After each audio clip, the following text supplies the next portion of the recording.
সুন্দরবনে আপনাদেরকে স্বাগতম। এমন সুন্দর দৃশ্য দেখে অনেকে ভেবেই নিতে পারেন আমি অবস্থান করছি সুন্দরবনে। তবে এটি সুন্দরবন না হলেও বাংলাদেশের আগামী দিনের হতে যাচ্ছে নতুন একটি পর্যটন কেন্দ্র। এটি বাংলাদেশের কক্সবাজার জেলার মহেশখালী উপজেলার শেষ প্রান্তে অর্থাৎ 0 পয়েন্ট ঝাউবন নামে পরিচিত। যদিও নামে ঝাউবন, কিন্তু সুন্দরবনের কোনো অংশে কম না। হ্যাঁ বন্ধুরা, এখানে কিভাবে আসবেন, কোথায় থাকবেন, ডিটেলস আজকের এই ভিডিওতে থাকছে। আশা করছি আমাদের পুরো ভিডিওর সাথেই থাকবেন এবং এই ঝাউবন দ্বীপ সম্পর্কে বিস্তারিত জানতে পারবেন।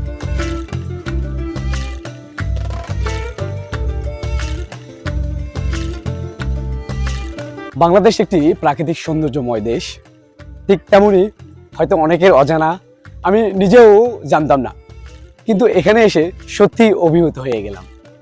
কোথায় অবস্থান করছি বলুন তো? আমি যে জায়গায় এখন অবস্থান করছি এটা হতে পারে আগামী দিনের অন্যতম বাংলাদেশের সেরা একটা পর্যটন স্থান। গাছগাছালি বা আশেপাশে লেক বা জল দেখে অনেকেই ভেবে নিতে পারেন এটা সুন্দরবন। আবার অনেকেই এটা ভেবে নিতে পারেন যে চট্টগ্রাম বা বান্দরবনের কোনো এলাকা না, এটা এমন একটি এলাকা, সেটি হচ্ছে কক্সবাজার মূল্য। বাংলাদেশের কক্সবাজার জেলার মহেশখালী যে দ্বীপ রয়েছে, দ্বীপের শেষ প্রান্তে এটাকে বলা হচ্ছে 0 পয়েন্ট, এটার নাম হচ্ছে ঝাউবন। মানে কতটা মুগ্ধতা ছড়াতে পারে, কতটা সৌন্দর্য ছড়াতে পারে এই ঝাউবনে আপনাকে আসতে হবে। এনে নেই কোনো প্রচার বা প্রসার, অনেকটা আমার কাছে খানিকটা মনে হয়েছে নিরাপত্তার অভাব।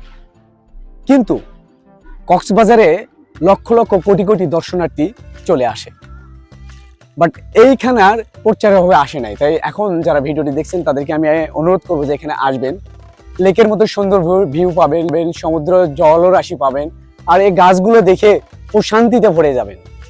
শুধু একটি সমস্যা বারবার যেটি বলছি, প্রচারে কোন দিক দিয়ে আসবেন আপনাদেরকে বলছি যে আসার ওয়ে হচ্ছে কক্সবাজার 6 নম্বর জেটিঘাট থেকে আপনারা সরাসরি 50 টাকা ভাড়া দিয়ে মহেশখালী জেটিঘাটে আসবেন। এখান থেকে অটোরিকশা 50 থেকে 60 টাকা ভাড়া নেবে, ঝাউবন বললেই হবে।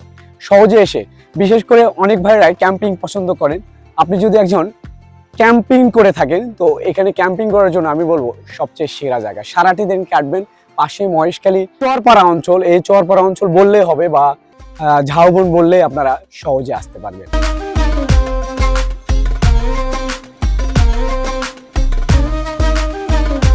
যদি কক্সবাজার আসেন অবশ্যই এই ঝাউবনে আসবেন, কেননা এই ঝাউবন অত্যন্ত সৌন্দর্য একটি জায়গা। চারপাশে আপনারা লেক দেখতে পাবেন, মাঝখানে একটা বন এবং চার সাইডে আরো লেক রয়েছে। সৌন্দর্য মানে অবিরাম সৌন্দর্য ভাই।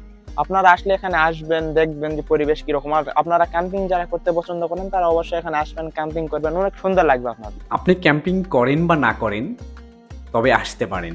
আর কেউ যদি থাকতে চান আমার মতো থাকতেও পারেন। আমি যেসব এলাকায় দেখি থাকার জায়গা নেই, দেখা যায় স্থানীয় লোকজনের সঙ্গে মোটামুটি একটা সম্পর্ক গড়ে তুলে সেখানে তাদের বাড়িতে থাকার ব্যবস্থা করি। সেক্ষেত্রে একজন বা দুজন হলে, বেশি হলে আসলে এটা ইম্পসিবল। তবে এই মহেশখালীর এলাকার লোকজনও অনেক ভালো। তবে সমস্যা একটা রয়েছে, এখানকার অটোওয়ালারা কিন্তু জোস মামা, বুঝছেন তো? অটোওয়ালারা প্রচুর পরিমাণে ভাড়া হাঁকাবে আপনাকে, 500 থেকে 1000, সামান্য 1 কিলো 1.5 কিলো রাস্তার জন্য। কারণ এটি হচ্ছে পর্যটন এলাকা, খুব কম সংখ্যক লোক বাইরে থেকে আসে, যে কারণে ভাড়াটা অনেক বেশি হয়।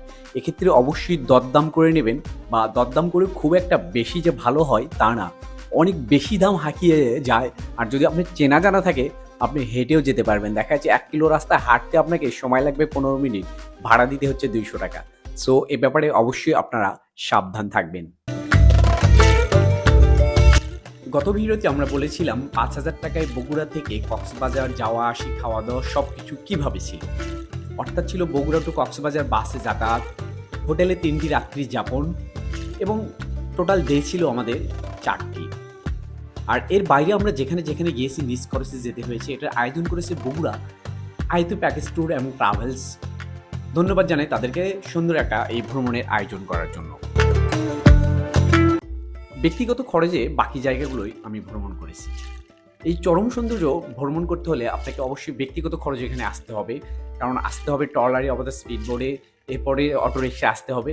আর এখানকার যদি আপনি খুব সকালবেলা আসতে হবে, চারিদিকে জলরাশি এবং গাছগুলো ভাসতে থাকে, একদম পুরোপুরি হুবহু সুন্দরবনের মতো।